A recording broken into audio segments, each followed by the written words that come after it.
کہ ہاں یہ ایک مسئلہ ہے اور اس مسئلے کو مزید نظر انداز نہیں کیا جا سکتا، اس لیے کہ اس کے نتائج آنے والی دنیا پہ پڑ رہے تھے، اور اب اس قانون کے نتیجے میں کچھ تبدیلی آئے گی، کچھ برتاؤ آئے گا، اگرچہ اس سے سب سے زیادہ گھبراہٹ اور سب سے زیادہ تشویش ان لوگوں کو ہے جن کی روزی روٹی اسلامو فوبیا سے جڑی ہوئی تھی، جن کی سیاست اسلامی فوبیا سے جڑی ہوئی تھی، اور جو اسلام اور مسلمانوں کی بنیاد کے اوپر جو دل چاہے وہ کر رہے تھے پچھلے کئی سو سالوں سے۔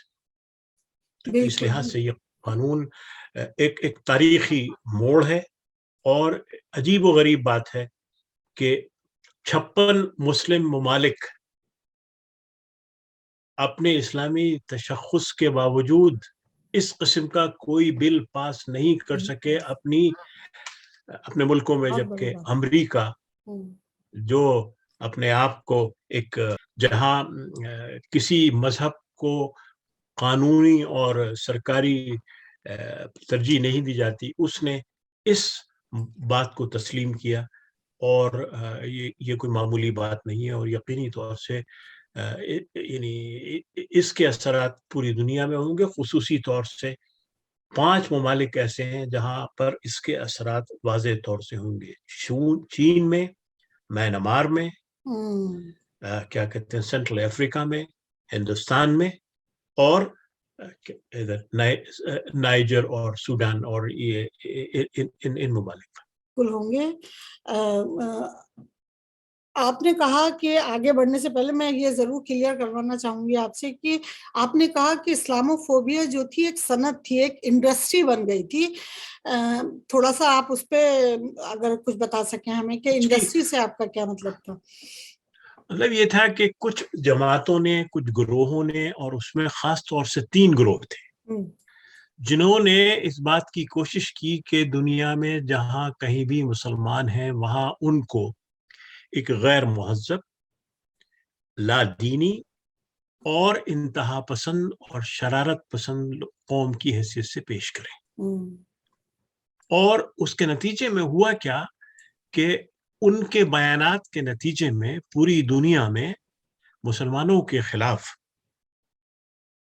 کچھ رد عمل ہوا، جو ان کے حمایتیوں نے کیا، کچھ ان کے ماننے والوں نے کیا، اور میں آپ کو اس کی چھوٹی چھوٹی مثالیں دیتا ہوں۔ مثال کے طور کے اوپر آسٹریا جیسا ملک جی، یورپ کا چھوٹا سا ملک، جی، یہاں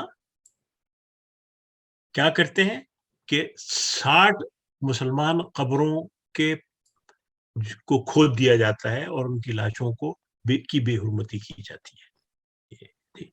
یا آسٹریلیا میں 2005 سے لے کر 2014 تک مستقل طور سے پروٹیسٹ رائٹس ہوتے رہے مسلمانوں کے خلاف۔ یا آپ یہ دیکھیں کہ بیلجیم میں مسلم خواتین کے نقاب نوش دیے گئے۔ پھر آپ یہ دیکھیں کہ برازیل میں کوئی مسلم کارڈ ہولڈرز تھے جو بیچتے تھے، ریڑھی والے، ان کی ریڑھیاں کو لوٹ لیا گیا۔ بلغاریہ میں ہر مساجد کے اوپر یا مسلم محلوں کے اندر گریفٹی جو ہے وہ ڈال دی گئی۔ کینیڈا میں آپ کو تو یاد ہوگا کہ 2 سال پہلے ایک شخص نے ایک فیملی پر گاڑی چڑھا دی اور سارے لوگوں کو اس نے قتل کر دیا۔ چاڈ میں پھر ہوا یہ۔ چائنا میں آپ کو معلوم ہے ویگر کے ساتھ کیا ہو رہا ہے اور کس قسم کی۔ سینٹرل افریقن ریپبلک میں بھی مستقل طور سے اس قسم کے واقعات، جہاں کسی بھی کہتے ہیں ایکسکیوز کے تحت مسلمان گھروں پہ حملہ کر دیا گیا، ان کو مار دیا گیا۔ ڈنمارک میں یہی ہوا سب سے زیادہ کہ 23 جنوری 2020 میں کیا کہتے ہیں ایک مسجد جو تھی اس کو آگ لگا دی گئی۔ فرانس میں مستقل طور سے یہ ہو رہا ہے کہ اینٹی مسلم بامبنگز ہو رہی ہیں، عورتوں کو حجاب پہننے کے اوپر پابندی لگا دی گئی۔ یہ اس قسم کی چیزیں ہمارا جرمنی میں یہی کیفیت ہو رہی ہے۔ اس کے بعد یونان میں ہو رہا ہے۔ خود تو یہ ہے کہ اسرائیل میں بھی اس قسم کی حرکتیں ہو رہی ہیں، اٹلی میں یہ ہو رہا ہے، اور ہندوستان میں تو اس کی انتہا ہو گئی۔ 2002 سے جو شروعات ہوئی ہے گجرات رائٹس کے بعد، جبکہ ہمارے موجودہ وزیر اعظم اس ریاست کے وزیر اعلیٰ تھے، اور جہاں پر کہ سینکڑوں لوگ مارے گئے اور ہزاروں لوگ جو ہے تباہ و برباد ہو گئے، اس سے لے کر آج تک نہ معلوم کتنے ایسے واقعات ہوئے جن کی نشاندہی بھی نہیں ہو رہے. 2020 میں تقریباً نون فگرز جو ہیں وہ یہ کہتی ہیں کہ سینکڑوں لوگ مارے گئے ہیں اس میں دہلی رائٹس میں، جہاں پر کہ پھر اس کے بعد مالی میں ہوتا ہے، پھر اس کے بعد میانمار میں ہوتا ہے، پھر اس کے بعد نیوزی لینڈ میں ہوتا ہے، پھر اس کے بعد ناروے میں ہوتا ہے، فلپینز میں ہوتا ہے، پولینڈ میں ہوتا ہے، رشیا میں ہوتا ہے، کوئی سری لنکا میں ہوتا ہے، اسپین میں ہوتا ہے، سری لنکا میں قبر سے لوگوں کو کھود کے نکال دیا جاتا ہے، سویڈن میں بھی اس قسم کی حرکتیں ہوتی ہیں، یوکرین میں ہوتی ہے، یونائٹڈ کنگڈم میں ہوتی ہے، جو آخر ابھی چند دنوں پہلے تک جو واقعات ہوئے ہیں کہ بچیوں کو ٹرین میں چڑھتی ہوئی بچیوں کو، مسلمان بچیوں کے نقاب کھینچ لیے جاتے ہیں کسی پریگننٹ مسلم وومن. یہ سارے واقعات پوری دنیا میں ہو رہے ہیں عملی طور سے، اور جو لٹریچر پہ پروڈیوس کیا جا رہا ہے اس کی تو انتہا ہی نہیں ہے. اس دوران میں پچھلے 25 سال میں تقریباً 35,000 کتابیں لکھی گئی ہیں دنیا کے مختلف زبانوں میں اسلام اور مسلمانوں کے خلاف، جس میں ہر طریقے سے اسلام کو دشمن انسانیت بتایا جا رہا ہے، مسلمانوں پر الزامات لگائے جا رہے ہیں، مسلمانوں کو خارج از تہذیب قوم بتایا جا رہا ہے، اور تقریباً 3 ملین کے سے زیادہ رسائل میں کیا کہتے ہیں مضامین لکھے گئے جس میں اسلام اور مسلمانوں کو، کوئی ہندو پروہت کھڑے ہو کے یہ کہہ دیتا ہے کہ اسلام گینگسٹرز کا ایک مذہب ہے، کوئی کھڑے ہو کے یہ کہہ دیتا ہے کہ اسلام مجرموں کا ایک مذہب ہے، کوئی کہہ دیتا ہے کہ اسلام جو ہے جھوٹا مذہب ہے، کوئی کہتا ہے کہ اسلام کے پیغمبر. ایک انتہا ہو گئی، انتہا ہو گئی کہ پچھلے تقریباً 70 سال سے زیادہ عرصے، 100 سال آپ لگ لیجیے، اس میں اسلام کے خلاف اتنا لٹریچر پروڈیوس کیا گیا اور اسلام اور مسلمانوں کو اتنا کیا کہتے ہیں الزامات لگائے گئے کہ اس کی کوئی انتہا شاید تاریخ میں آپ کو کبھی نہیں ملے گی کہ کبھی کسی ریلیجن، کبھی کسی مذہب، کبھی کسی مذہبی قوم کے خلاف اس قسم کی کوشش کی گئی ہو. اور یہ کوشش 3 گروہ خصوصی طور سے کر رہے تھے. ایک وہ گروہ تھا جس نے اپنے آپ کو کہا کہ ہم ہندوازم کو ریپرزینٹ کرتے ہیں، اگرچہ غلط ان کا دعویٰ تھا، لیکن انہوں نے ہندوازم کے نام کے اوپر اسلام اور مسلمانوں کی ایک ایسی تصویر پیش کی کہ ہندوستان کے مسلمانوں نے سوائے قتل و غارت گری کے کچھ نہیں کیا، اور اب وقت آ گیا ہے کہ ان سے بدلہ لیا جائے. ایک گروہ یہ تھا. ایک گروہ جو تھا وہ تھا جو صہیونیت کی نظریے پہ مبنی تھا، جس نے کہ اسرائیل کو زبردستی مڈل ایسٹ میں قائم کیا، اور جب اس کی مخالفت ہوئی تو انہوں نے اسلام اور مسلمانوں کو اپنا ٹارگٹ بنایا. چنانچہ سب سے پہلے جو کانفرنس ہوتی ہے اسلام کے خلاف ٹیررزم اور اسلام کو جوڑنے کی، وہ کی گئی تھی 1982 میں جیروسلم یونیورسٹی. وہاں سے اس کی شروعات ہوتی ہے، تل ابیب یونیورسٹی سے اس کی شروعات ہوتی ہے، اور تل ابیب سے وہاں اس کے بعد تیسرا گروپ تھا جو کرسچن رائٹ ونگ ایونجلسٹ کا تھا، جو بنیادی طور سے وائٹ سپریمیسسٹ کا تھا، جن کا یہ نظریہ ہے کہ اگر کوئی قوم اختیار رکھتی ہے دنیا پر طاقت کے ذریعے حکمرانی کرنے کا، تو وہ سفید نسل ہے، اور سفید نسل میں بھی وہ لوگ جو کہ ایرینز ہیں، اور ان ایرینز کا ایک الائنس تھا ہندوتوا گروہ کے ساتھ، اس لیے کہ یہ ایرینز اس بات پہ یقین رکھتے ہیں کہ نہ صرف یہ کہ وہ اعلیٰ نسل ہے، بلکہ ہندوستان کے براہمنز اور ہائر کاسٹ کے جو لوگ ہیں وہ بھی اسی نسل سے تعلق رکھتے ہیں، اور انہوں نے اپنے کاسٹ سسٹم کی وجہ سے اس پورے پیورٹی کو اپنے برقرار رکھا. یہ 3 لوگ اس میں پیش تھے. تو اگر آپ ان لٹریچر کا موازنہ کریں اور ان کا آپ تجزیہ کریں تو آپ کو معلوم ہوگا کہ یہ 35,000 کتابیں لکھی گئیں اور یہ 3 ملین سے زائد مضامین لکھے گئے. ان میں اکثریت انہی 3 گروہ کی تھی. 90% لوگ جنہوں نے لکھا وہ وہی لوگ تھے، باقی جو تھے وہ 10% تھے جنہوں نے کہ لبرلزم کی بنیاد پہ اسلامی نہیں بلکہ دنیا کے ہر مذہب کی درجیاں بکھیرنے کی کوشش کی. تو اسلاموفوبیا بنیادی طور سے ایک بن گیا تھا، ایک انڈسٹری کی کتابیں چھپ رہی تھی. اس کے بعد سیاستدان دنیا کے 3 ممالک میں، امریکہ میں ٹرمپ اسی اسلاموفوبیا کی بنیاد کے اوپر الیکٹ ہو کے آئے کہ جب انہوں نے بین کیا، مسلم بین کی بات کی تھی انہوں نے، اگرچہ اور بھی موضوعات تھے. ہندوستان میں بھی 2 دفعہ ہندوتوا فورس اسی طرح سے الیکٹ ہو کے آئی، جب انہوں نے مسجد بھی گرائی اور جب انہوں نے گجرات اور لنچنگ کا بھی مظاہرہ کیا. اور اسی طرح سے میانمار میں بھی اسی قسم کی جنٹا جو تھی اس نے اپنی قوت کو مستحکم کیا جب اس نے مسلمانوں کے خلاف آواز کے تعلق سے انہوں نے کچھ زیادتیاں کی اور ان کے ساتھ نسل کشی کی کوشش کی. تو یہ سب کچھ ہو رہا تھا اور اس کی بنیاد کے اوپر مسلمان پوری دنیا میں اپنی کیا کہتے ہیں اس بات کا احساس دلا رہے تھے کہ اور کہہ رہے تھے کہ بھائی ہم لوگ ہیں، ہمارا دین اس کی کوئی بات نہیں کرتا، یہ کیوں آپ ایسی چیزیں ہمارے ساتھ جوڑ رہے ہیں. لیکن ان کے پاس کوئی ایسے ٹولز نہیں تھے جس کے ذریعے وہ اپنی بات کو ایک حتمی شکل دے سکتے اور اس کی بنیاد کے اوپر دنیا سے یہ کہہ سکتے ہیں کہ اب اس قسم کی چیز برداشت نہیں ہوگی. تو چنانچہ یہ بل جو ہے یہ ایک نئی زندگی لے کے آیا ہے اسلام اور مسلمانوں کے لیے، اور یہ یقیناً ہمیں اس بات سے کوئی انکار نہیں کہ اس بیڑے کو اللہ رب العزت نے اور اس کائنات کے خالق نے، جو کہ انصاف پسند ہے، ایک خاتون کو چنا کے اس کے ذریعے یہ بل پیش ہو.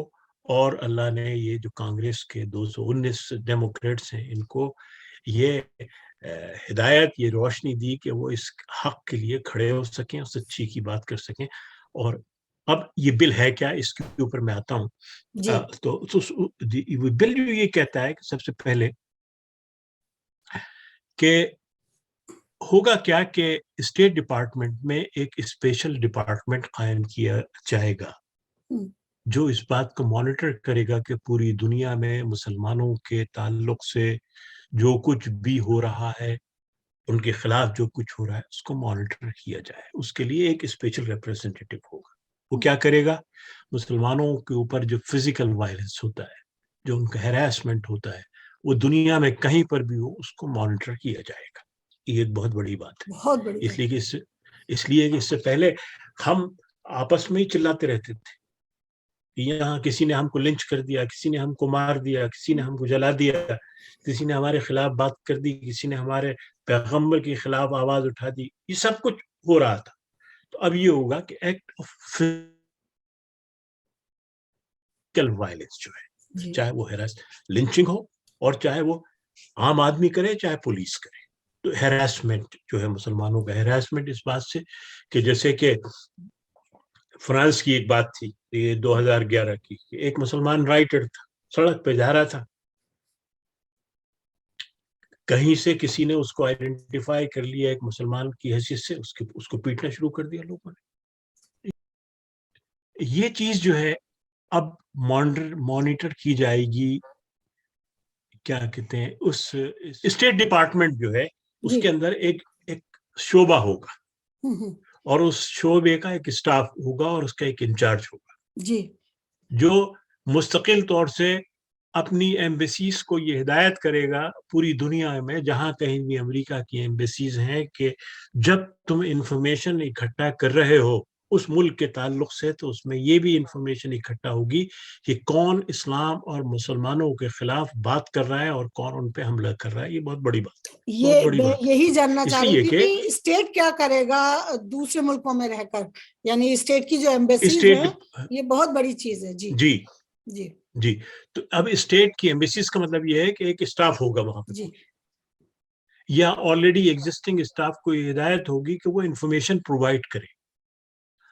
تو اب مسلمانوں کی آواز، مسلمانوں کی گریوانسز اور مسلمانوں کے اوپر اٹیک کو نظر انداز نہیں کیا جا سکتا، اور اب ہر اس عمل کا جو کہ اسلام اور مسلمانوں کے خلاف ہوگا اس کو ریکارڈ کیا جائے گا. دوسری بات یہ ہے کہ گورنمنٹ اور جو نان گورنمنٹ انسٹیٹیوشنس ہیں، چاہے اس میں میڈیا ہو اور چاہے پولیٹیکل پارٹیز ہو، یہ جو مسلمانوں کے خلاف پروپیگنڈا کرتی ہیں، جیسے کہ کیا کہتے ہیں ہندوستان میں رام واہنی ہے یا آر ایس ایس ہے، جو اس قسم کا لٹریچر پھیلاتی ہیں مسلمانوں کے خلاف، اور ان کو اور کہتی ہیں کہ ہم ان کو مار دیں گے. جیسے کہ ابھی ہریانہ ایک ہندوستان کی ایک ریاست ہے، وہاں کے اوپر ہندو واہنی اور ہندو پروہت کھڑے ہو کے کہتے ہیں کہ ہم یہاں لاشوں کا ڈھیر بٹھا دیں گے اور کسی مسلمان کو رہنے دیں گے. اس چیز کو بھی نوٹ کیا جائے گا، اور ان افراد کی جو ہیٹریڈ اور نفرت کی زبان بول رہے ہیں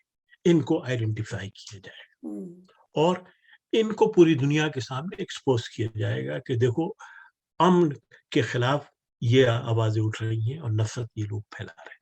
تیسری بات یہ ہے کہ اگر کسی حکومت نے ان واقعات کے اوپر کوئی ایکشن نہیں کیا گیا تو اس کی نشاندہی کی جائے گی اور اس سے جواب طلبی کی جائے گی اسٹیٹ ڈپارٹمنٹ کی. اور چوتھی چیز یہ ہوگی کہ ہر سال وہ ڈپارٹمنٹ کانگریس کے سامنے وہ ساری رپورٹس پیش کرے گا جو اسلاموفوبیا کے تعلق سے ہوں گی، جو ان لوگوں کے تعلق سے ہوں گی، ان تنظیموں کے تعلق سے ہوں گی جو بنیادی طور سے مسلمانوں کے خلاف کی گئی ہیں. چنانچہ یہ اتنا اس کا وسیع دائرہ ہے کہ اس کے اوپر یہ جو ریپبلکنز تھے 212 جنہوں نے مخالفت کی، وہ گھبرا گئے. تو ان کو یہ پریشانی لاحق ہوئی کہ اب یہ ہم اس کے ماتم ہوں گے. اچھا، دلچسپ بات یہ کہ اس کی جو لابی اس کے خلاف کی تھی وہ یعنی ہندوتوا کی جو سپورٹرز ہیں اس ملک میں انہوں نے کی، ریپبلکنز نے کی اور سائنسٹ نے کی. ان لوگوں کے الائنس نے مستقل طور سے سینکڑوں ای میلز اور سینکڑوں فون کال کیے مختلف کانگریس مین کو، جس میں کہ انہوں نے کہا کہ یہ بل پاس نہیں ہونا چاہیے، اور یہی وجہ ہے کہ 212 جو ریپبلکنز تھے انہوں نے اس کو. تو اس لحاظ سے یہ ایک بہت اہم بہت بڑی چیز ہے. اور جو کانگریس وومن تھیں جو الہان عمر کے ساتھ تھیں، ان کا نام تھا شکوسکی، مسز شکوسکی. اگرچہ اور بھی لوگ تھے، مسٹر کارسن بھی تھے، طلیب بھی تھیں، مسٹر کم تھے نیو جرسی کے، مسٹر جانسن تھے جارجیا کے، یا کیا کہتے ہیں کیرولائن سے تھی، نارٹن تھے، مسٹر گارسیا تھے، یہ سب تھے. لیکن جے پال تھے جو انڈین اوریجن کی ہیں، شرمن تھے، براؤن تھے، یہ سب لوگ تھے.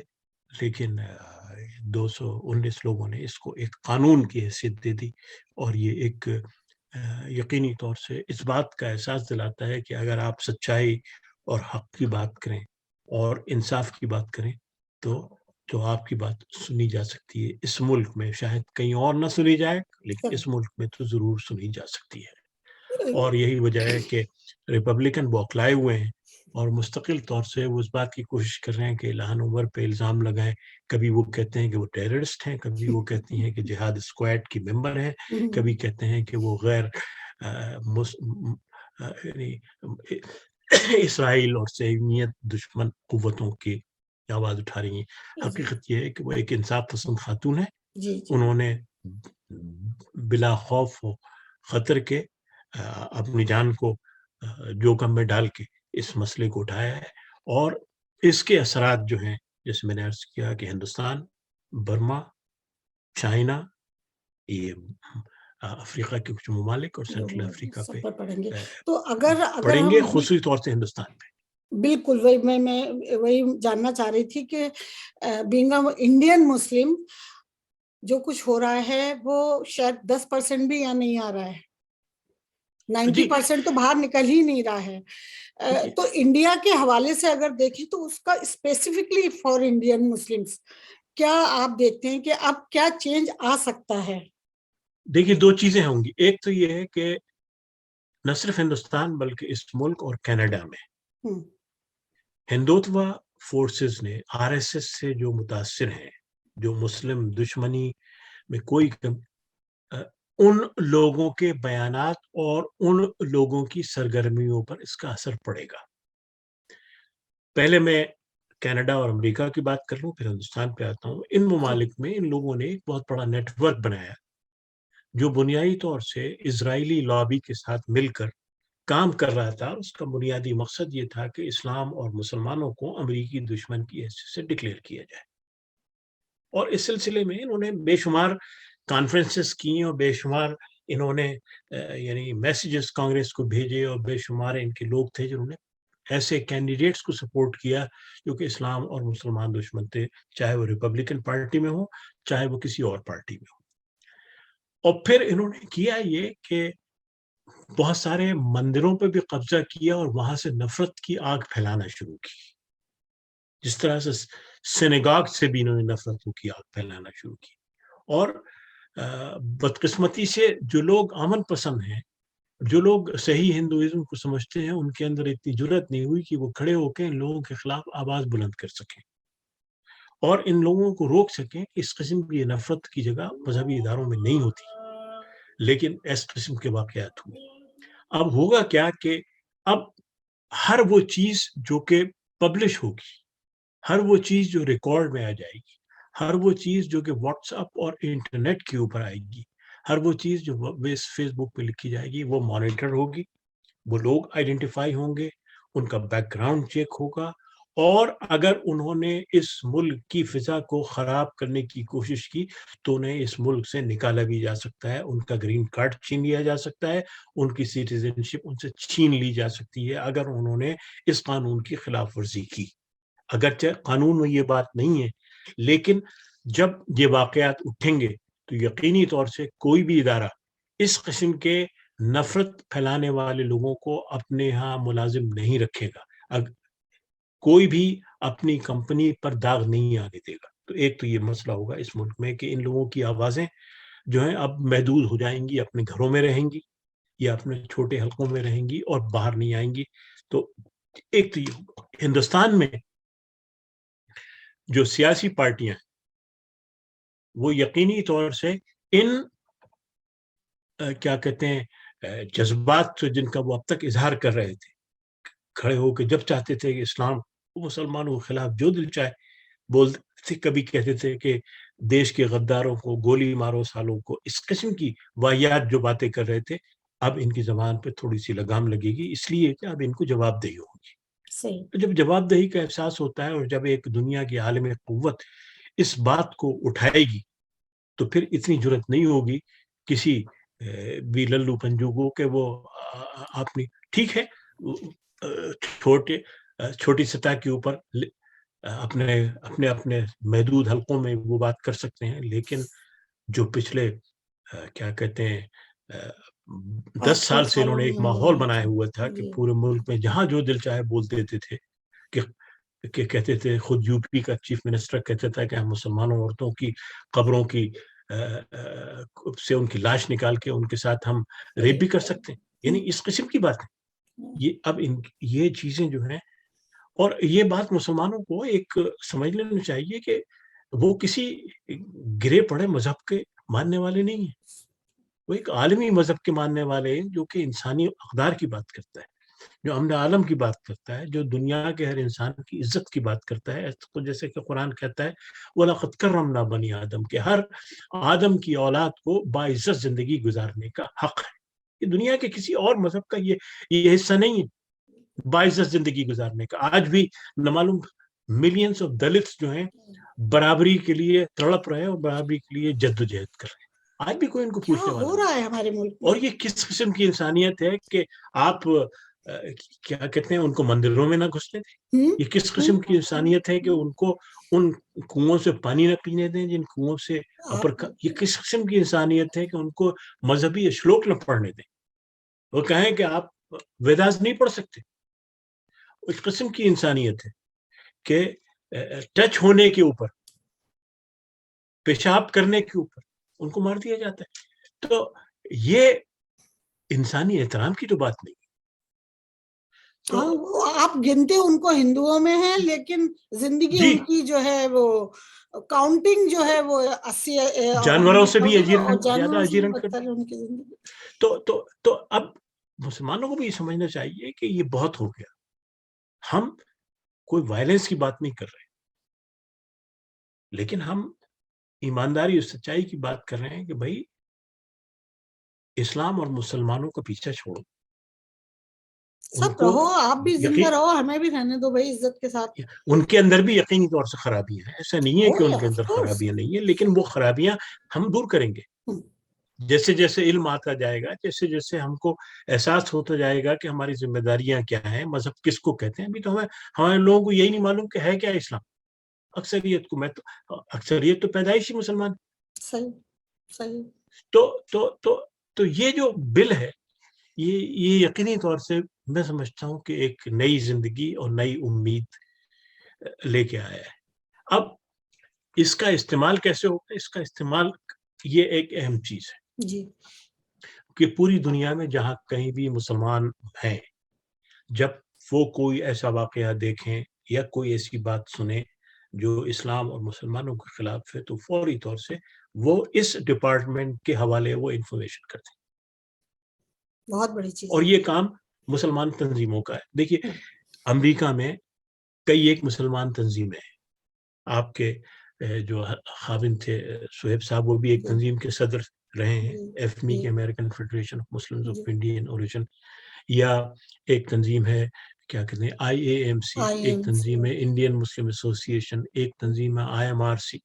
یہ مختلف لوگ کام کر رہے ہیں. اب اگر یہی تنظیمیں ہندوستان سے ہونے والے ہر واقعے کو مانیٹر کر کے اس اسٹیٹ ڈپارٹمنٹ کے حوالے کرتے ہیں تو اینول رپورٹ کا پارٹ بن جائیں گی، اور پھر آہستہ آہستہ ایک ایسا ڈاکومنٹیشن ہو جائے گا جس کو کوئی جھٹلا نہیں سکتا، اور اس کی بنیاد کے اوپر امریکی ایمبیسیز اور امریکی گورنمنٹ فیصلہ کر سکتی ہے تعلقات کے. لیکن اس کا انحصار ہمارے اوپر ہوگا کہ ہم کس طرح سے کتنے ایکٹیولی اپنی کمیونٹی کے لیے کام کر سکتے ہیں. ایگزیکٹلی. اس لیے کہ ایمبیسیز کو بھی تو ان لوگوں کا سہارا لینا پڑے گا جو کہ جن کے پاس انفارمیشن ہو. بالکل. ایک گاؤں میں اگر یہ واقعہ ہوتا ہے اور اس گاؤں کا کوئی شخص اس کو سامنے نہیں لاتا تو کسی دنیا کو کیسے معلوم ہوگا کہ کیا ہوا ہے. یہ اہم چیز ضروری تھی. اور اس سلسلے میں میں سمجھتا ہوں کہ نہ صرف یہ کہ ہندوستانی مسلمان بلکہ دنیا کے ہر خطے کے مسلمانوں کو اس پہ نظر رکھنا چاہیے. اور امریکہ میں خصوصی طور سے جو مسلم تنظیمیں ہیں وہ اس بات کی کوشش کریں کہ کوئی ایک ایسا ادارہ قائم کرے جہاں پوری دنیا بھر میں مسلمان اور اسلاموں کے خلاف ہونے والی باتوں کو مانیٹر کیا جائے اور اس کو اسٹیٹ ڈپارٹمنٹ کے حوالے کیا جائے. اس لیے کہ مسلمان حکومتیں اور یہ مسلمان تنظیمیں اس پوزیشن میں نہیں ہیں کہ وہ عملی طور سے کوئی اقدام کر سکیں.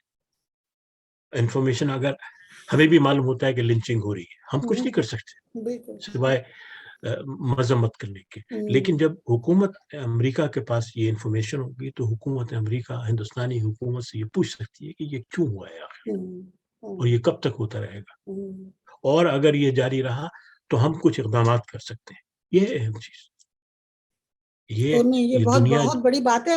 ابھی اس قانون کے بعد ابھی جیسا آپ نے بتایا کہ کوئی ادارہ ابھی تک ایز سچ اس میں آیا نہیں ہے، عمل میں ہے، کچھ دن میں پروسیس ہو رہا ہے، اور کچھ دن میں وہ ایک ڈپارٹمنٹ بنا دیا جائے گا. اس کا کچھ نام تو ہوگا، رکھا جائے گا جس کو ہم شیئر کر سکیں ود دا ورلڈ. ہاں مطلب یہ کوئی کہ Muslim world monitor for instance کچھ بھی آپ رکھ سکتے ہیں، لیکن یہ تو ان لوگوں کی ذمہ داری ہوگی جو کہ اس سلسلے میں آگے بڑھیں. میری درخواست ہوگی اگر امریکہ میں بیٹھے ہوئے مسلمان اور دوسرے لوگ سن رہے ہیں اس بات کو، کہ وہ ان تمام تر تنظیموں سے جو کہ ہیومن رائٹس وائلیشن کو مانیٹر کرتے رہتے ہیں ان کے ساتھ مل کر اور ان کی رہنمائی میں، اس معنی میں کہ ان کا تجربہ ہے، اس ادارے کو قائم کریں اور ان سے سیکھتے ہوئے یہ کوشش کریں کہ کس طرح سے انفارمیشن حاصل کی جائے اور کس طرح سے انفارمیشن کو پروسیس کیا جائے. اس لیے کہ اگر ہم اپنے زخم نہیں دکھا پائیں گے تو کسی کو کیا معلوم ہوگا کہ ہمارے زخم ہیں کیا. دیکھیے پچھلے 70 سالوں میں ملینز لوگ مار دیے انہوں نے، جی اسلام کے جو مسلمان تھے، اس میں مسلمانوں کی بھی غلطیاں تھیں اور یقینی طور سے ہیں، لیکن یہ کہ اور جو کچھ پروپیگنڈا میں نے تو آپ کو صرف 20 سال کا 20 بتایا سال ہے کی کہ بتایا. ایک واقعہ وہ شاید آپ نے کیس پڑھا ہوگا کیونکہ آپ ہندوستان سے کے تمام تر واقعات میں نظر رکھتی ہیں. وسیم رضوی، ہاں جی. اس نے ایک ارے کتاب بھائی، او مائی اس نے ایک کتاب لکھی. جی چلیں. اچھا، وہ ایک انفرادی اقدام نہیں ہے.